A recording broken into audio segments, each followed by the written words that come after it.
le mange-bruit.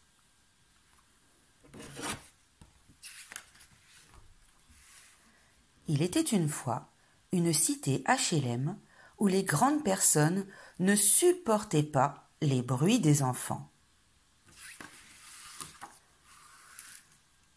Ces dernières faisaient pourtant elles-mêmes beaucoup de bruit. Les enfants trouvaient cela injuste. Les grandes personnes les menaçaient sans cesse. « Attention, si tu continues, le mange-bruit va t'avaler !» Et les enfants arrêtaient de faire du bruit.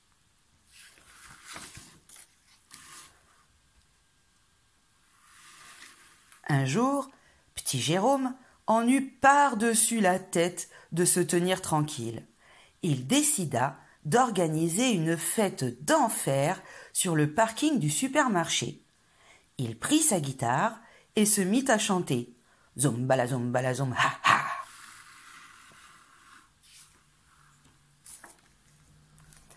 Les grandes personnes réagirent comme d'habitude, mais petit Jérôme ne s'en inquiéta pas.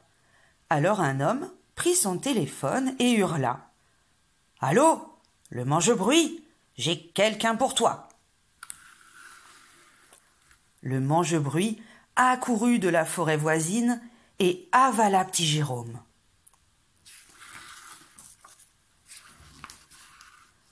Arrivé dans le ventre du monstre, où il faisait très noir, le garçon alluma une torche et recommença à chanter et jouer de la guitare.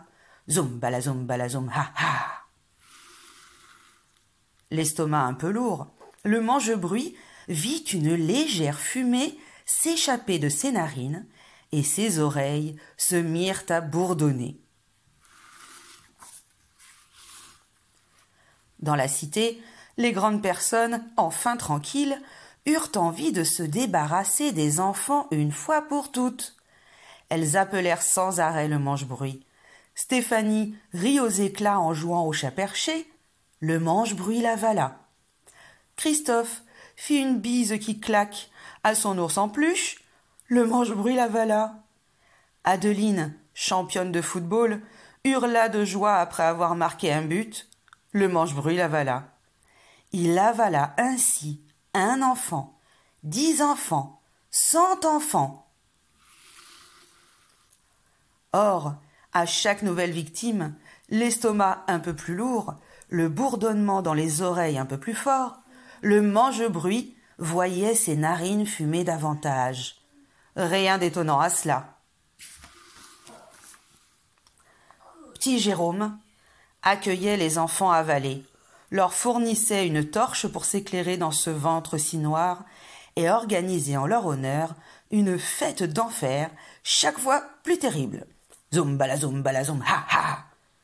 Bien que de plus en plus mal, le mange-bruit ne perdit pas son appétit et avala bientôt le 1000e et dernier enfant de la cité.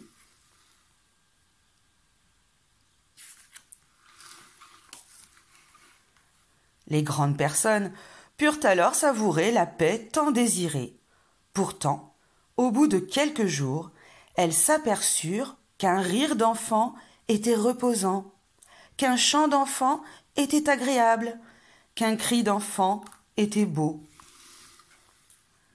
Et elles en furent malheureuses, très malheureuses, si malheureuses que peu à peu, elles se mirent à ne plus supporter les bruits des autres grandes personnes.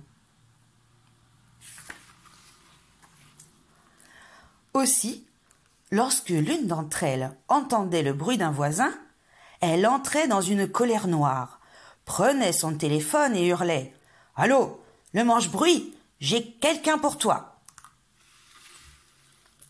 Le mange-bruit arrivait de moins en moins vite de la forêt voisine, mais avalait la personne désignée. Un monsieur éternua. Le mange-bruit l'avala.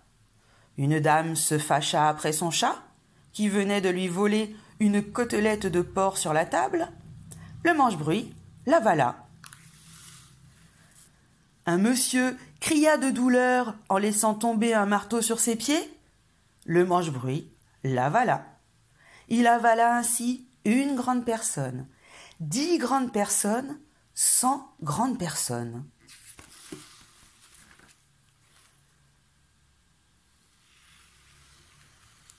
À chaque nouvelle victime, l'estomac toujours plus lourd, le bourdonnement dans les oreilles toujours plus fort, le mange-bruit voyait ses narines fumer encore davantage. Rien d'étonnant à cela. Petit Jérôme accueillait les grandes personnes comme les enfants. Il leur fournissait une torche pour s'éclairer et organisait en leur honneur une fête d'enfer toujours plus terrible. Zoum bala zoum ha ha. Malgré un malaise grandissant, le mange-bruit continua de dépeupler la cité, où il ne demeura bientôt plus qu'un couple. L'homme et la femme, silencieux, inquiets, malheureux, passaient leur temps à ses pieds, à se craindre, à se détester. Un jour, comme ils se trouvaient attablés, ils laissèrent tomber leurs fourchettes en même temps. L'homme entra dans une colère noire, se précipita sur le téléphone dont il souleva le combiné. La femme entra dans la même colère noire, se précipita sur le téléphone, composa le numéro. Et ils crièrent ensemble « Allô, le mange-bruit, j'ai quelqu'un pour toi !»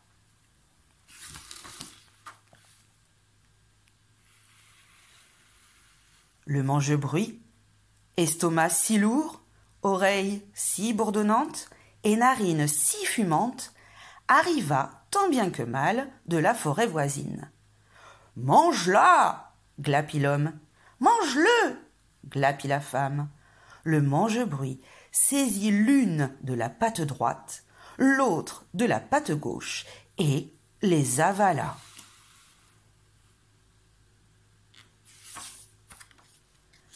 Arrivés dans le ventre du monstre, l'homme et la femme reçurent un accueil triomphal.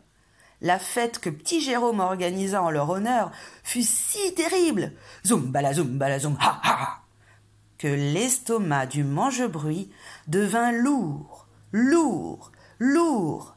Ses oreilles bourdonnèrent, bourdonnèrent, bourdonnèrent. Ses narines fumèrent, fumèrent, fumèrent, et il explosa en 10, 100, 1000 morceaux, libérant du même coup toutes ses victimes, petit Jérôme en tête.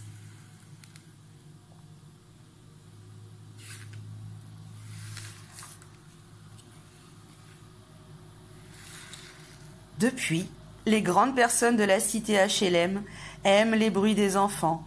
Elles les aiment tant qu'elles autorisent petit Jérôme à chanter, jouer de la guitare et organiser des fêtes d'enfer auxquelles, bien sûr, elles participent. Zoum bala zoum, ha